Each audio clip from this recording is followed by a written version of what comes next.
Viewers like you make this program possible. Support your local PBS station.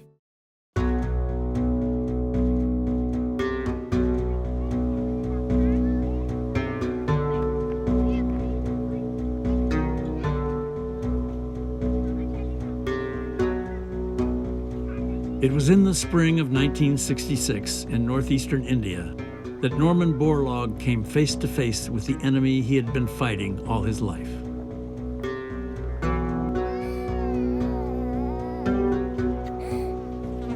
Borlaug was a driven man, a scientist obsessed by hunger, and he was tormented by the thought that all of this could have been prevented if only people had listened sooner. For years, Borlaug had traveled the globe, preaching a radically new approach to agriculture, one that he had helped develop over the course of 20 years. Unprecedented population growth was straining the food supply of countries around the world, raising the specter of widespread famine and social chaos. Next to the pursuit of peace, the greatest challenge to the human family is the race between food supply and population increase. That race tonight is being lost.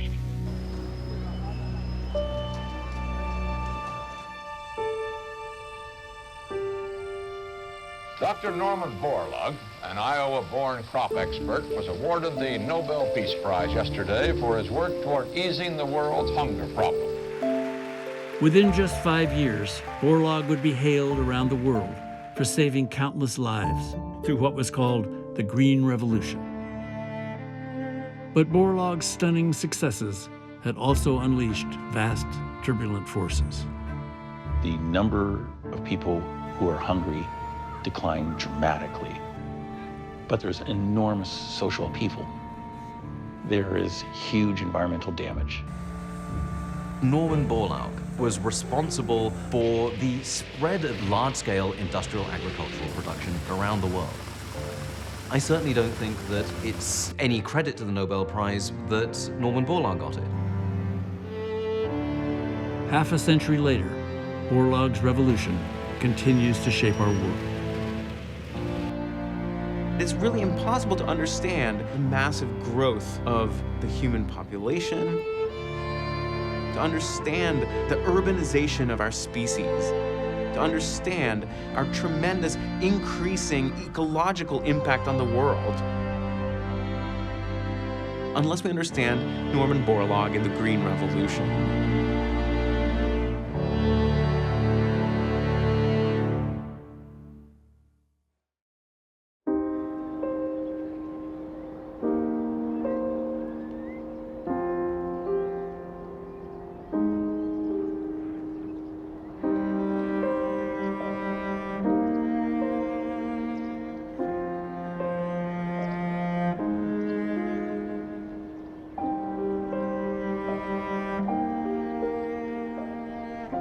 Borlaug grew up on a very small farm in northeastern Iowa. And it's isolated in a way that is very hard for a 21st century person to imagine. On very quiet winter nights, Norm and his sisters would go out. They could hear the train whistle, which was 14, 15 miles away. It was the only connection they had to the rest of humanity.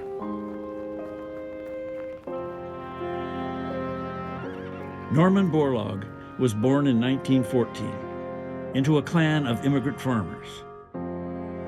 His great-grandparents had fled Norway in 1847, driven by the same potato blight that ravaged Ireland. As children, Norm and his 2 younger sisters rose before dawn and worked on the family's 100-acre farm until after sunset, in a manner that would have been familiar to the ancient Romans.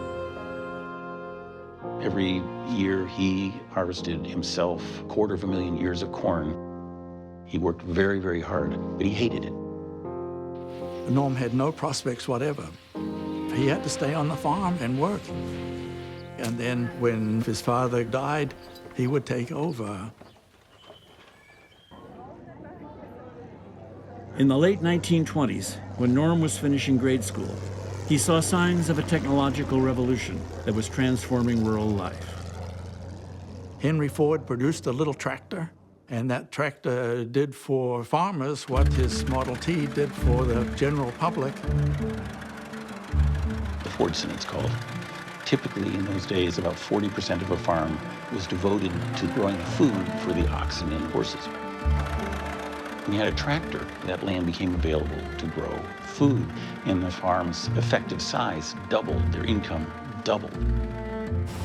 To have corn harvested in a couple of days in a tractor was an incredibly liberating experience for him.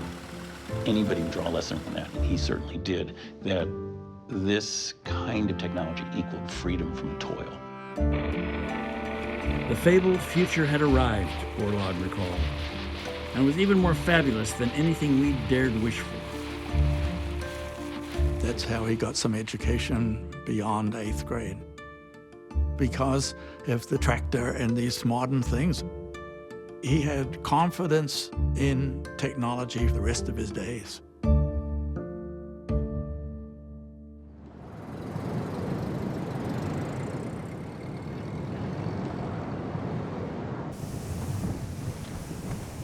Within a few years, Borlaug's bright hopes had been swallowed up by the Great Depression.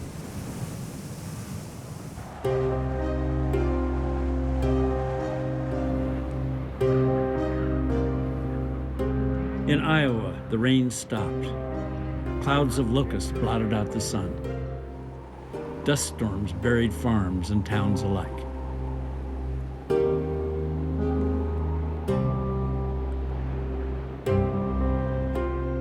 Borlaug's high school graduation was an eerie affair.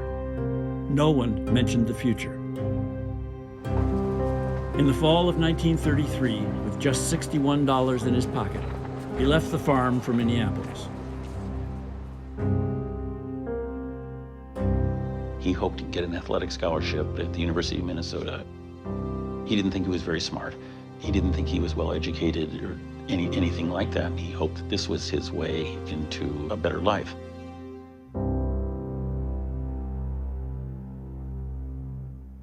Not only was there no sports scholarship, it took an entire term and 3 separate applications before the University of Minnesota opened its doors. He chose to study forestry, then something of a campus cult, representing both a rebellion against capitalism and an escape from its collapse. Food and shelter were a constant struggle, but there were consolations. Borlaug was moonlighting as a waiter when he met Margaret Gibson. My mother was waiting tables to pay for her education. I think she thought he was very serious, and my mother was not real serious, but she had a great personality. In the fall of 1937, with graduation around the corner and a job waiting at the Forestry Service, Norm married Margaret in a quiet ceremony at her brother's home. But their tidy future vanished just 3 months later when Norm's forestry job fell victim to budget cuts. Suddenly, at loose ends, he went back to school for graduate studies in plant pathology. But the most indelible lesson of his college years took place in the streets of Minneapolis. He walked around a corner and there was a milk plant. Norm could see behind a big fence a bunch of corporate goons with batons. Across the Midwest, desperate farmers were trying to shore up commodity prices by cutting off the supply of food to the cities. "We'll eat our wheat and ham and eggs," they chanted, "and let them eat their gold."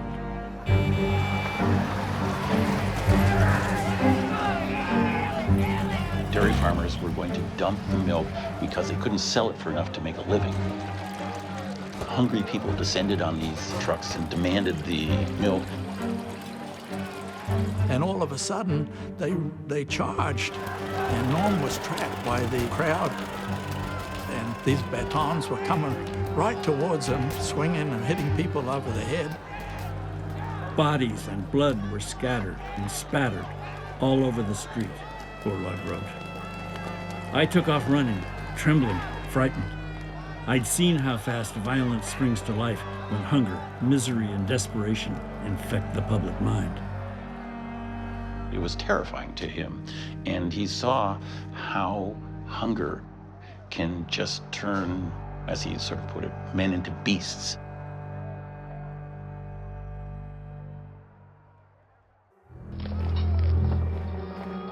Scenes like the one in Minneapolis were all too common in the 1930s.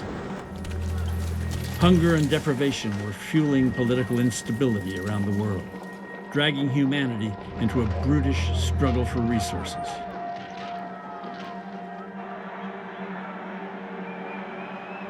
The Second World War, in many ways, is a struggle about food. Hitler and the Nazis looked eastward at Poland and Russia as sort of settling ground for prosperous Aryan farmers who would then produce for the larger German nation. Japan, as well, saw China as a potential feeding ground for the Japanese nation.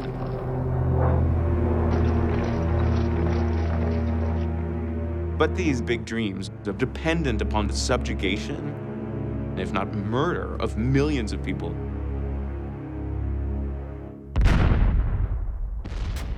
By 1940, Japan had invaded Manchuria, and Germany occupied much of Europe. As the Roosevelt administration braced for what was quickly becoming a Second World War, it looked nervously to its southern border. The Mexican government was working to liberate the country's citizens from grinding poverty, but prosperity and stability remained elusive. Mexico was coming out of years of revolution, civil war. Rural Mexicans had, at best, a kind of a loose and sometimes hostile relationship with the central government. It began to look as if social unrest south of the border would be a vulnerability for the United States. The Roosevelt administration and the Mexican government both wanted peace in the countryside. The Rockefeller Foundation, a wealthy philanthropy with White House connections, offered to help. The Rockefeller Foundation had been involved in teaching poor black and white cotton farmers in the U.S. South. And this gave them a sort of proven formula for how they could attack questions of poverty and backwardness as they saw it.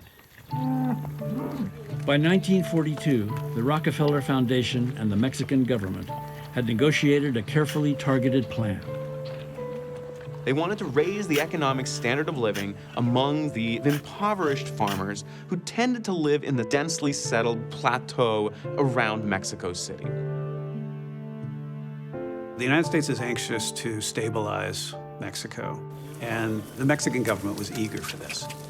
This was a kind of counterinsurgency effort to improve the livelihoods of people in the villages, and also to connect those villages more closely to the national government.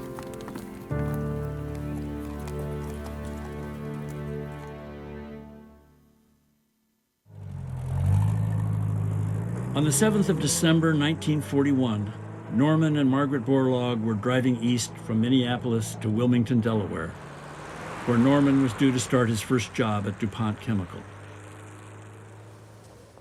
So it wasn't until the following day that they heard about Pearl Harbor. Borlaug graduated from Minnesota into the Second World War, and he wanted to do something that mattered. He wanted to make a contribution. For 2.5 years, Borlaug put his PhD in plant pathology to use, waging a quiet war on the microbes that were ravaging soldiers and materials in the jungles of the South Pacific. But he'd never meant to spend his life in a laboratory. So when the Rockefeller Foundation contacted him about an exotic job in Mexico, Borlaug took the plunge. On the 11th of September, 1944, he loaded up the family's old Pontiac and headed south, leaving behind a very pregnant Margaret and their young daughter, Jeannie. Borlaug had only a vague sense of what lay ahead when he joined 3 other American scientists at a research station near Chapingo, 25 miles east of Mexico City. Still, he was surprised to be given a side project. While everyone else worked on the staples of the Mexican diet, corn and beans, Borlaug was to focus on wheat. As the junior member of the team, he had no choice but to take on a fiendishly difficult challenge. He was to look at a kind of fungus called stem rust. Stem rust is one of the oldest enemies of the human race.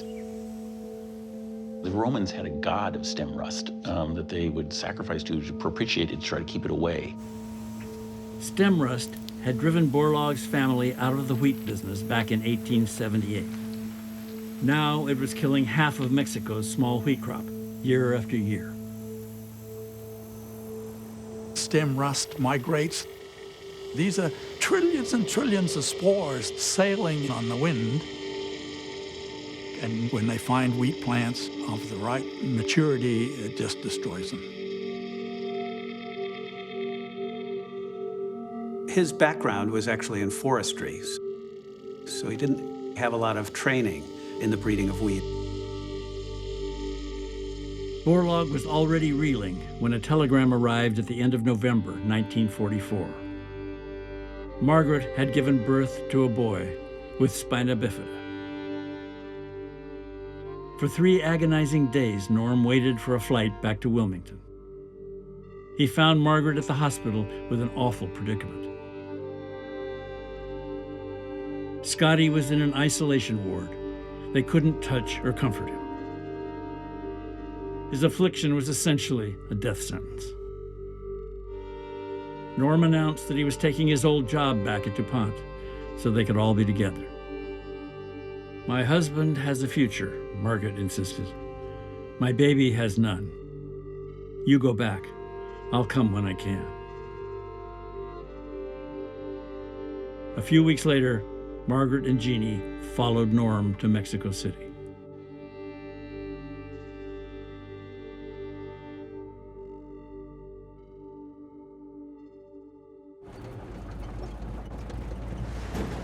Back in Mexico, tormented by guilt and unsure how to proceed, Borlaug drove around in the station's green pickup, gathering thousands of different varieties of local wheat. He was joined by Pepe Rodriguez and Jose Guevara, young Mexican agronomists hired out of college by the Rockefeller Foundation. In that spring of 1945, the 3 young men planted out 110,000 of the seeds Borlaug had collected.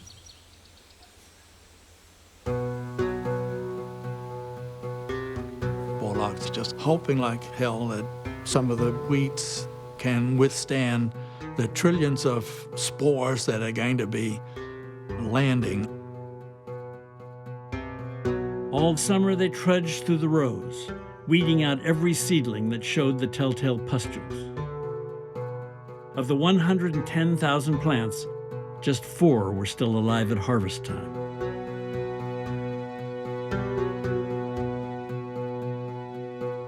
Already, Borlaug was haunted by the malnutrition he'd seen in Mexico, and now the cause seemed abundantly clear. "Can you imagine trying to feed a family?" he wrote Margaret. "We've got to do something." He had found his life's work. When he settled on the goal of trying to feed more people, he snapped into focus, and he worked phenomenally hard. That perseverance, his intense laser-like focus, is the thing that I think most distinguished him in his life. He was like a spotlight. And a spotlight casts certain things in very bright light, but also casts very deep shadows.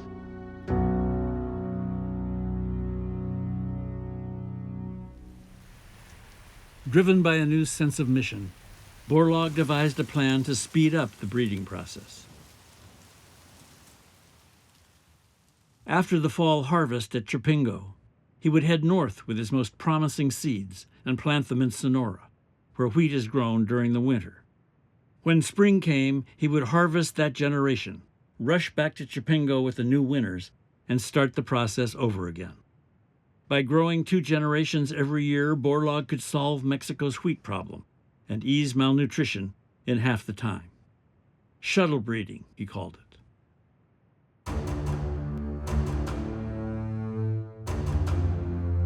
what Borlaug didn't know was that all the textbooks, literally the textbooks said, you can't do this. Wheat breeders believed that you had to breed wheat for the place where it was going to be grown, and nowhere else. Borlaug's boss, George Harar, hated the idea. Not only did shuttle breeding ignore conventional wisdom, but Harar worried that Borlaug's wheat would end up benefiting the well-heeled farmers of Sonora rather than the campesinos of central Mexico. Farmers in Sonora were not peasant farmers. They tended to be larger in terms of their land holdings. They tended to be commercially oriented, growing wheat for export. Harar told Borlaug to drop it several times, but the younger man wouldn't let up. Borlaug finally got grudging permission to go to Sonora, but there was to be no budget, no support, no machinery, accommodations, or vehicle. No matter. At the beginning of November 1945, Norman Borlaug packed up the seeds from the 4 plants that survived the summer epidemic and headed north.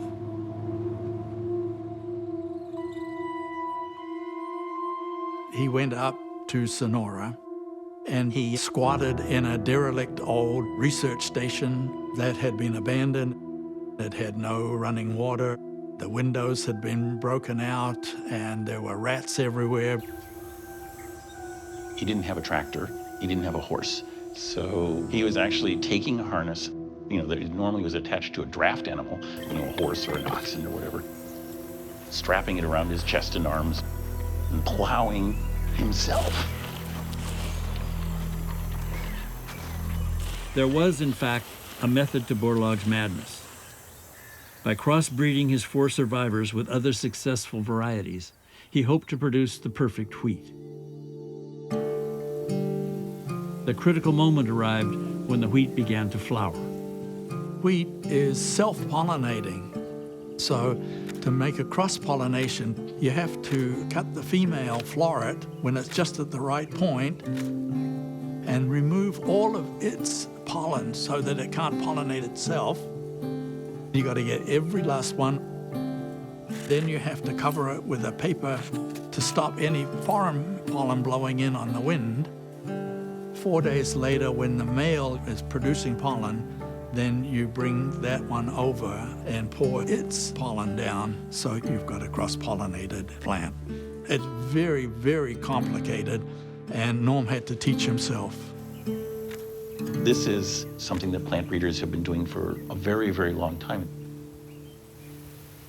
What they haven't done is to do it on a massive scale. It's such a phenomenal amount of work.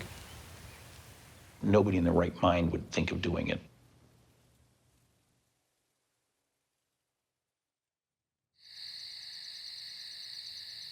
At night, as Borlaug lay on the floor with rats scampering over his bedroll, the ghosts crowded in. I was certain, he wrote, that I'd made a dreadful mistake.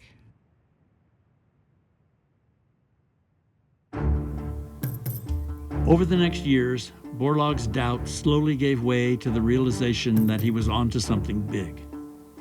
By 1948, he had wheat that resisted stem rust, grew anywhere, in any season, and delivered huge quantities of high-quality grain.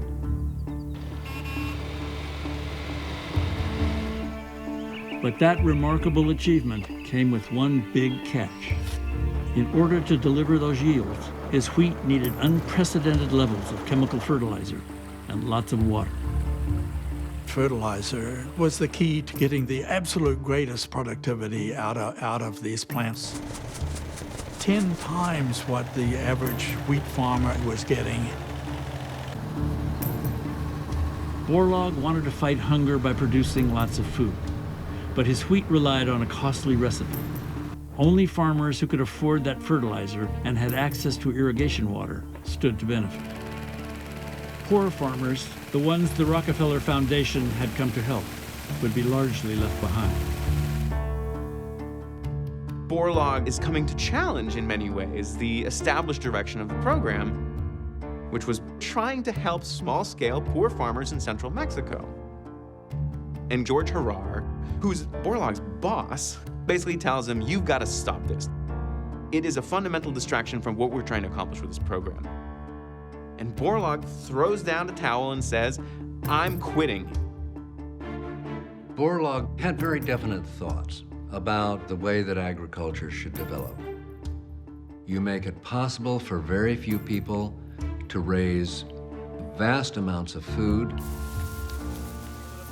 and the surplus labor, which is what most people in rural areas became, they were going to be city people.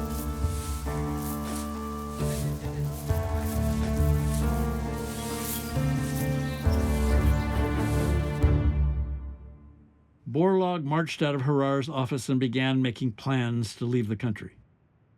But the next day, he was unexpectedly summoned back. Forget what I said, Herrar told an astonished Borlaug. Go on working in Sonora. Borlaug couldn't know it, but a political earthquake on the other side of the globe was upending the Rockefeller program.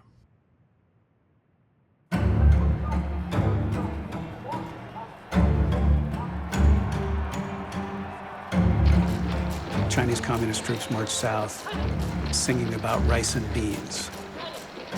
Americans interpreted the Chinese Civil War as a conflict that was based on resources, and particularly on food.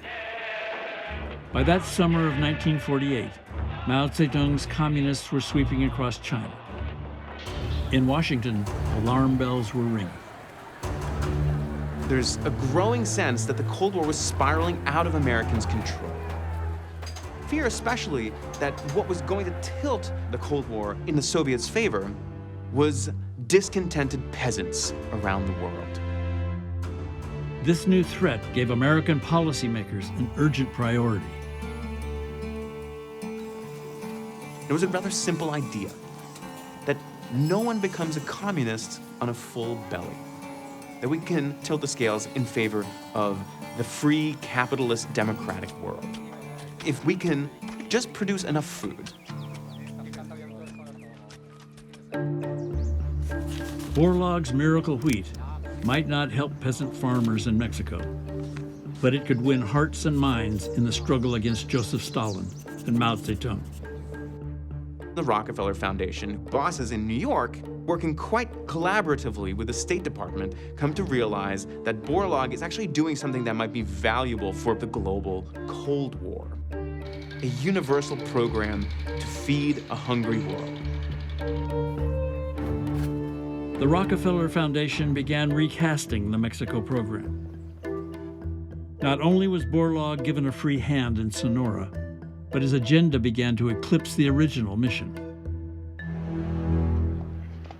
Over the next few years, a large staff of Mexican and American scientists and administrators was assigned to Borlaug's wheat project, and a bright new facility built. He would soon need all of those resources and more. The problem appeared in the early 1950s as Borlaug was achieving unprecedented yields. He was getting plants with so much grain up there that the 5-foot-long stem just couldn't hold it up. Towards the end of the season, winds would blow whole fields over. He had to find some way to strengthen the stems, and the only way he could see to do that was to shrink the plant.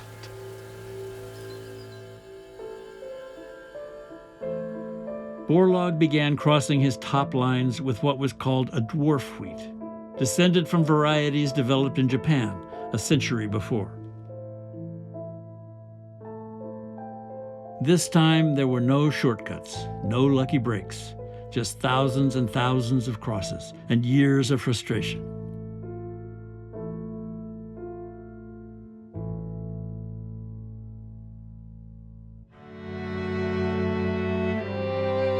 Finally, in 1962, after 7 years and 8,156 crosses, the dwarf wheat program came through. He has developed what you can think of as the complete wheat that would yield like crazy with fertilizer and water. that's shorter, so all the extra growth will go into grain that will grow anywhere and is as resistant to stem rust as you can possibly be. It was this amazing development, and Norm patented nothing. Borlaug's new wheat transformed the program's potential. The Rockefeller Foundation began to see places in the world where the techniques Borlaug developed in Mexico might be practically used. They started out in a particular place, in a particular set of political goals, but increasingly they began to see it as a program for the salvation of the world.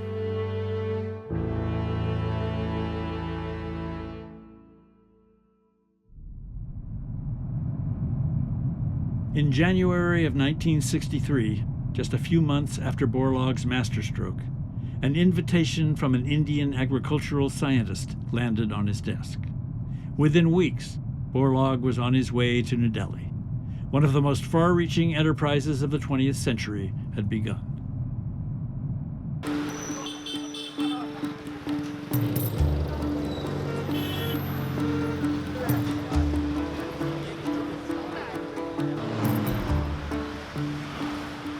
India's problem is easily stated. India is 1/3 the size of the United States, but it has a population greater than that of all North America and South America together, some 400 million people. In the next 25 years, if nothing happens, that huge population will double to 800 million. If India has trouble feeding 400 million now, how can she feed twice that number within a generation? The man whose ambition is to turn India into a food exporting country is Dr. Swaminathan. Swaminathan had begun to do his own research on wheat. He came across some research materials about the dwarf wheat varieties. And he conceives of the idea of inviting Norman Borlaug. Over the course of a 3-week road trip through India's wheat country, the bull-headed American and the cultured Brahmin discovered a bond of common purpose. We had the same ideas, we had the same goals in life, and I liked his approach. Dr. Swaminathan is an excellent politician. He is so quiet, slow operator. Dr. Borlaug is not that way. He will start very polite, but if at one stage he finds things are not going very well, you cannot hold him back. Borlaug is playing a very different role than the role he played in Mexico. In Mexico, Borlaug is working largely as a scientist. When he gets to India, he's working with Swaminathan, reaching out as a salesman to a skeptical population and government. The political challenge was enormous. The wholesale adoption of high-yield wheat entailed massive investments. Fertilizer would have to be imported until a domestic industry could meet the demand. And irrigation built up across thousands of square miles. The government would also have to guarantee a minimum price to farmers so they could afford the new practices. There were all kinds of suspicions. Is this opening the floodgate to American corporations to sell their seeds, chemicals, and other things? And there was this huge question whether this model of farming is applicable to India. After returning to Mexico, Borlaug loaded 750 pounds of seed into the cargo hold of a Pan Am jet and sent it to Swaminathan for field trials. By harvest time, he was in India again, in time to savor the result. Where the plants had been fed and watered as directed, they had delivered almost incredible yields. But Borlaug was outraged to discover that scientists at several sites had used traditional methods. With no fertilizer, chemicals, or extra water, the plants fared poorly.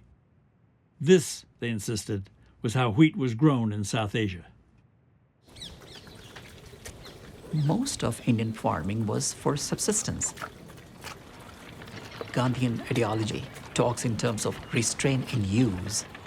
It talks in terms of less greed. less acquisition. It was the brute capitalism of Norman Borlaug's model, which was irreconcilable with Gandhian thought.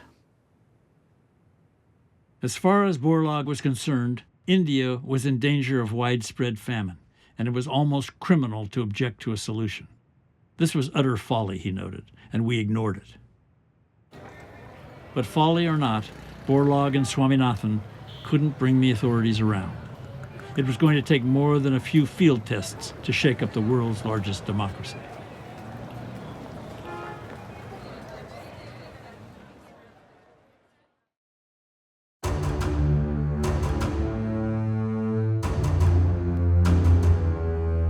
There was a real fear in the American State Department that hunger would lead to communist takeover. So they came up with this new kind of a solution, using food as a tool of foreign policy.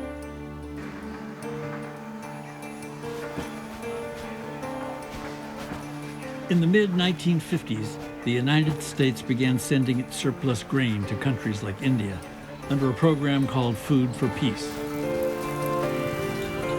It was a powerful strategy, but unsustainable.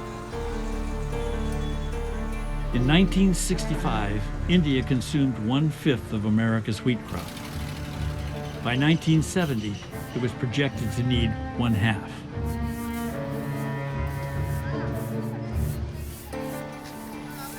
Two-thirds of the world goes to bed hungry every night. Most children eat less than 2 meals a day. The population problem has clearly graduated to the point where it has to be faced and discussed openly and in deadly seriousness. The idea that population growth had gone out of control became a major political concern.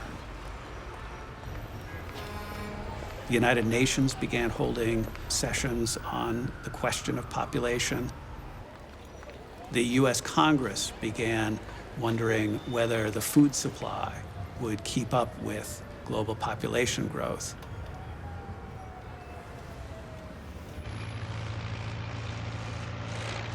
If present trends continued, mankind would run out of arable land and the food supply would fall short. Famine and social chaos seemed inevitable.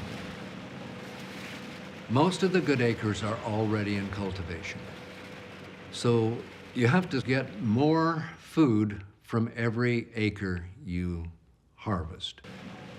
American policymakers began pushing strategies to grow larger yields in an effort to contain the looming crisis. For many people, India was the bellwether. The future of mankind is now being ground out there, a witness told Congress. If no solution is found, all the world will live as India does now. In 1966, that was a terrifying prospect.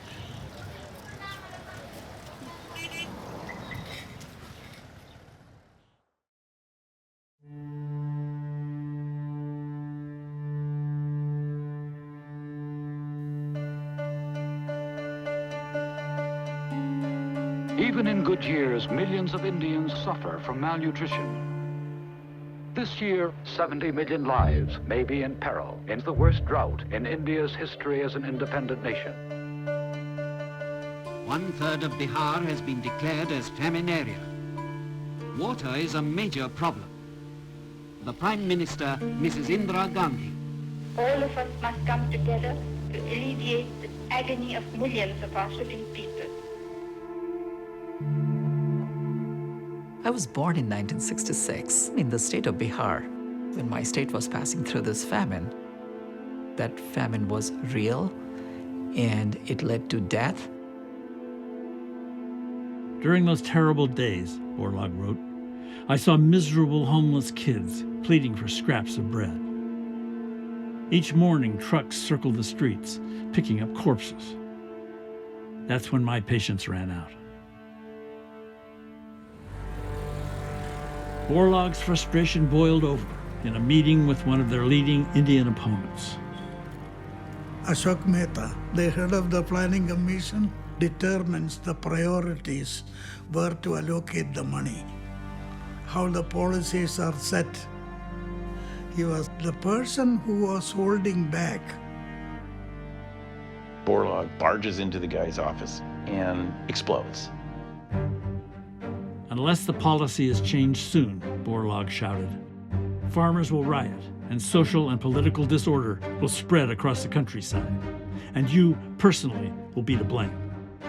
He's red-faced, he's slamming the table, yelling and screaming at a high Indian government official who's never met him before. Borlaug's tirade went hand in hand with a harsh new American policy. By the summer of 1966, the United States wheat surplus was dwindling. President Lyndon Johnson, anxious to force the pace of agricultural reform in India, shut down the food pipeline at the height of the drought. He was toying with people's lives, Borlaug wrote. But, he added, what he was attempting was just what was needed. Few Indians saw it that way. That moment of understanding that the food supply of your country was hostage to whether you did what the United States wanted you to or not was a moment of indelible national shame. Indians resolved to throw off this new colonialism. There were to be no more grain imports, the government declared, even if it meant that Indians would starve.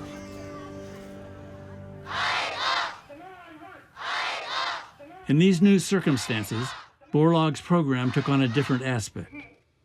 It offered a path to Indian self-sufficiency and independence, a goal that now outweighed worries of ecology and social equity. Not long after Borlaug's showdown with Mehta, India announced a fundamental change in its agricultural policy. Fertilizer imports and factories, irrigation, price supports, everything was in place now. For years, Borlaug had promised that he could save India. Now, it was time to prove it.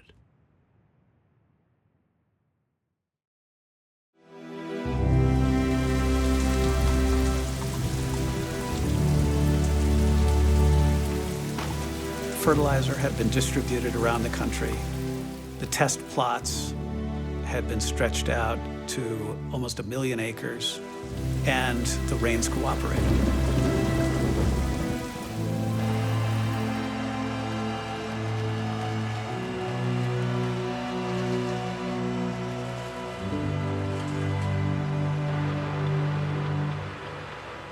By the time Borlaug and Swaminathan headed into the countryside in the spring of 1968, the atmosphere was electric.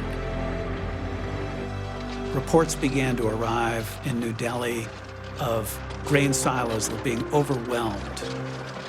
Railroad depots were stacking grain on the tracks because there was no place else to put it. They closed the schools and filled the school rooms with the sacks of grain. There was food everywhere. There was grain everywhere. Punjabi towns were buried in wheat, Borlaug wrote. There weren't bags to hold the grain, carts to haul away the bags, bullocks to pull the carts, or trucks and trains to haul it all away. When it was all done and counted, the 1968 harvest was almost 1.5 times larger than the previous record.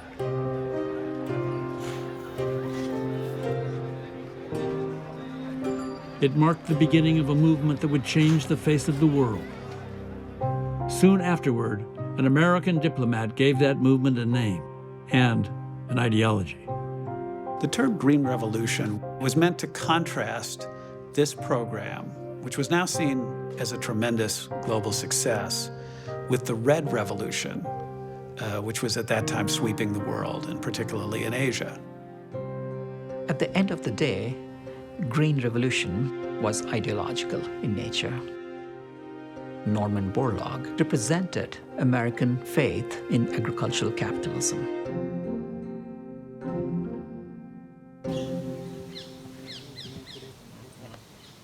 By 1970, the impact of Borlaug's work was being felt around the world. Variants of his wheat produced record-breaking harvests in Turkey, Tunisia, Morocco, Afghanistan, Pakistan, and elsewhere. With the help of the State Department and the World Bank, Green Revolution techniques were spreading around the world. Borlaug's research had inspired programs that developed high-yield rice, maize, and other crops. Those higher yields had largely banished the specter of global famine. After years of apocalyptic forecasts, it seemed almost miraculous, and Borlaug had been at the center of it. Still, he had no idea what to expect when strangers started showing up at work one morning.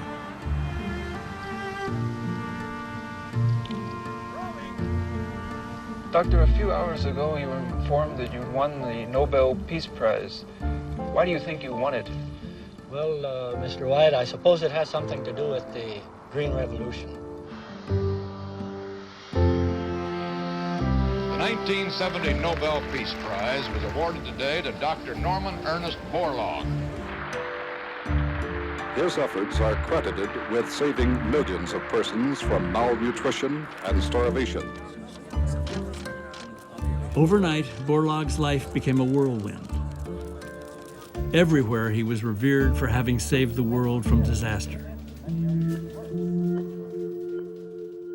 But Borlaug remained deeply apprehensive, sure that he had only delayed mankind's reckoning.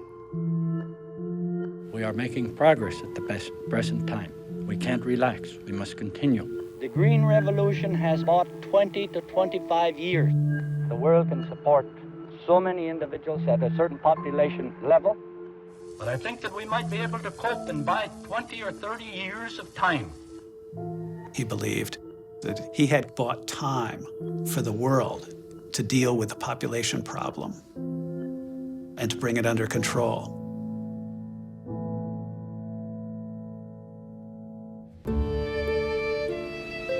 Borlaug had warned that the Green Revolution was just a delaying action, a fix that bought 20 or 30 years.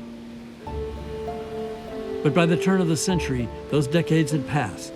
The population was still growing, and the Green Revolution was deeply entrenched around the world. The revolution happened, and the revolution became the standard operating procedure. And it really doesn't matter which country you're in. It would be very hard to feed the human population at 7 billion and still growing without the Green Revolution technology. Borlaug was still lionized, but the legacy of the Green Revolution was becoming ever more troubled. What the Green Revolution did was increase the global food supply by a lot. But that was accomplished at tremendous social cost and environmental cost.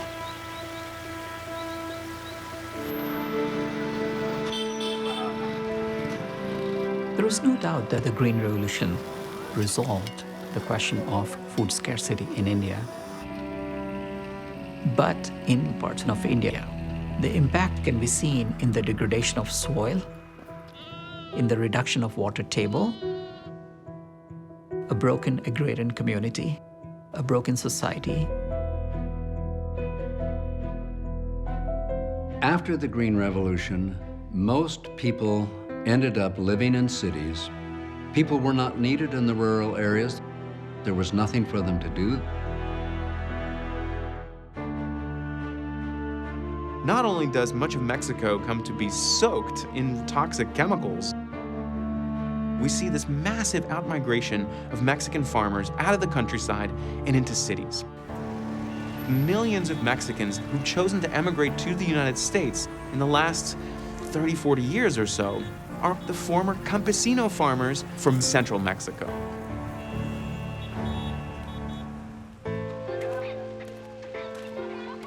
Most disturbing of all, no matter how much food the Green Revolution created, hunger remained. It's particularly frustrating to me that there are still 700 million people who are short of food. We have at least two different aspects of this food problem. One is to produce enough, and the second is the problem of poverty and lack of purchasing power for a large part of the world's population. The problem is not a lack of food. It is about inequality and class and poverty.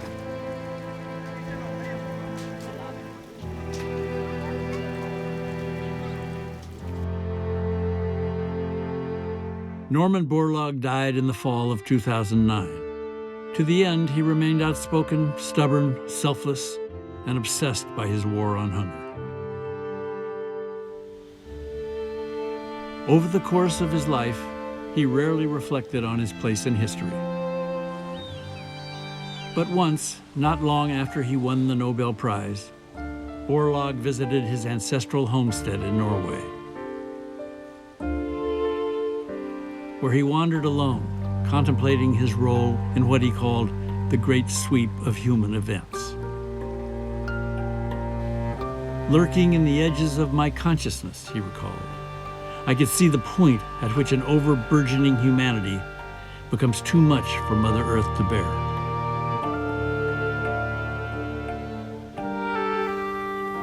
In fact, Borlaug allowed the Earth to bear far more people than had been thought possible. But there would be no final victory in his war on hunger. It endures as a consequence, not of want, but of human nature.